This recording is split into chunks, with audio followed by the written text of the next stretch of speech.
Fertility குறையுது. நெறைய பெண்கள் குழந்தை பெத்துக்கிறது பயப்படுறாங்க. நம்ம பெண்கள் வந்து ஒல்லியா இருக்கணும், அழகா இருக்கணும், ஃபிகரா இருக்கணும், எப்பவுமே ஒரே மாரி பதின் பருவ பெண் மாரியே இருக்கணுன்ற ஒரு பிம்பத்தையே கட்டமைக்கிறோம். அப்புறம் குழந்தை வளர்க்கும்போது ரொம்ப கஷ்டங்க அப்படின்னு சொல்லி பயமுறுத்துறோம். ஒரு பிரெக்னன்சின்றது ரொம்ப எக்ஸ்ட்ரீம்லி டிஃபிகல்ட்ன்னு சொல்லி சொல்லி பெண்கள அச்சுறுத்துறோம். இப்படிலாம் பண்ணிட்டு, அப்புறம் குழந்தை ஏன் பொறக்கலன்னு நம்மளே கேட்போம். இப்படிலாம் நம்ம கன்ஃப்யூசிங் சிக்னல்ஸ் குடுக்குறோம்.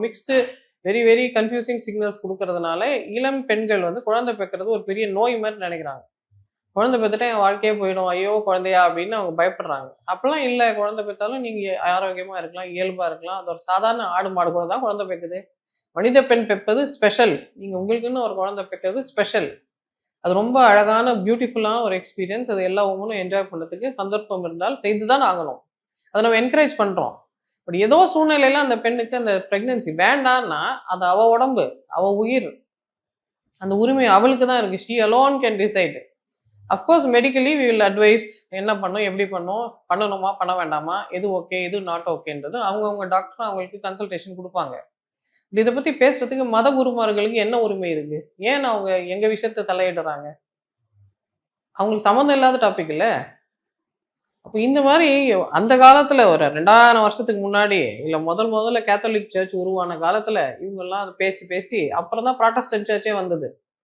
புராட்டஸ்டன்ட் சர்ச்ல ஃபாதர் கல்யாணம் பண்ணிக்க கூடாதெல்லாம் இல்ல. கல்யாணம் பண்ணிக்கலாம், ஃபாதர் குழந்தை பெத்துக்கலாம், அவர் குடும்ப வாழ்க்கைய அவர் நடத்தலாம்.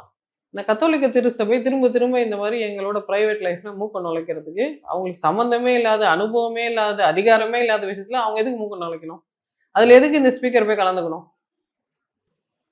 நெறைய விஷயங்கள்ல இப்ப கிறிஸ்டியானிட்டி சம்பந்தப்பட்ட இன்ஸ்டிடியூஷன்ஸ் வந்து இப்ப ஜேசிடி பிரபாகரன வந்து கூப்பிடுறாங்க.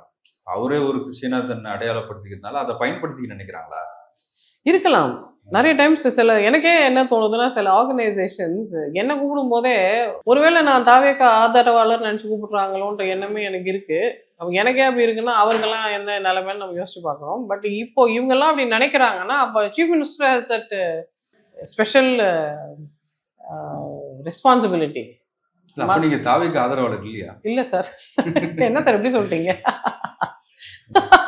No. Officially I am not தாவேக்கா ஆதரவாளர். அப்ப சீஃப் மினிஸ்டருக்கு ஒரு பெரிய ரெஸ்பான்சிபிலிட்டி இருக்கு. நீங்க எந்த மதத்தை சேர்ந்தவரா உங்களுக்கு உங்க மதத்தை பிராக்டிஸ் பண்றதுக்கான எல்லா உரிமையும் இருக்கு. ஆனா, நீங்க பொதுவான நபர். நீங்க செக்குலரா மட்டும் தான் இருக்கணும்.